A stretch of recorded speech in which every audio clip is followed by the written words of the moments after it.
ఇప్పుడు అల్లు అర్జున్ హీరోగా వచ్చిన డీజే దువ్వాడ జగన్నాథం సినిమా మరో ఫీట్ చేస్తుంది. సినిమా టాక్ తో సంబంధం లేకుండా వస్తున్న కలెక్షన్లు ఈ సినిమాతో మరో విన్యాసం చేయించాయి. సరిగ్గా నిన్నటికి ఈ సినిమా రిలీజ్ అయ్యి వారం రోజులు కావస్తోంది. ఈ సందర్భంగా కలెక్షన్ లెక్కలు ఎలా ఉన్నాయో ఓసారి చూద్దాం పదండి. కేవలం 7 రోజులు పూర్తయ్యేసరికి ఆంధ్రప్రదేశ్ మరియు తెలంగాణ బాక్సాఫీస్ దగ్గర ఏకంగా 50+ కోట్లు షేర్ పట్టేశాడు దువ్వాడ జగన్నాథం. ప్రపంచవ్యాప్తంగా కలుపుకొని 60+ కోట్లు షేర్ వస్తే కేవలం తెలుగు రాష్ట్రంలో వచ్చిన షేర్తో ఇప్పుడు కొత్త రికార్డు క్రియేట్ అయింది. ఇప్పటి వరకు తొలి వారంలో 50 కోట్ల పైగా షేర్ వసూలు చేసిన సినిమాలు 3 ఉన్నాయి. బాహుబలి 2 అండ్ ఖైదీ నంబర్ 150 ఆ సినిమాలు.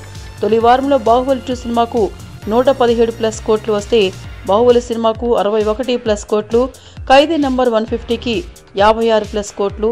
ఇప్పుడు దువ్వాడ జగన్నాథంకి 4వ స్థానంలో 50+ కోట్లు వచ్చాయి. మొత్తానికి 4వసారి ఇండస్ట్రీలో ఆ ఫీట్ జరిగింది అంటూ ఇప్పుడు అల్లు అర్జున్ ఫ్యాన్స్ పండుగ చేసుకుంటున్నారు. ఇకపోతే వచ్చే శుక్రవారం వరకు వసూళ్లకి డీజే దువ్వాడ జగన్నాథంకి పెద్ద ఛాన్సే ఉంది.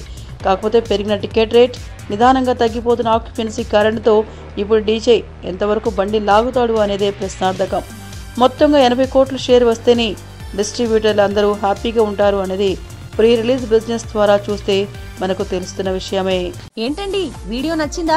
అయితే ఓ లైక్ వేసుకోండి, లేదంటే ఓ కామెంట్ చేయండి. ఎప్పటికప్పుడు మా వీడియోస్ చూడాలంటే సబ్స్క్రైబ్ చేసుకోండి.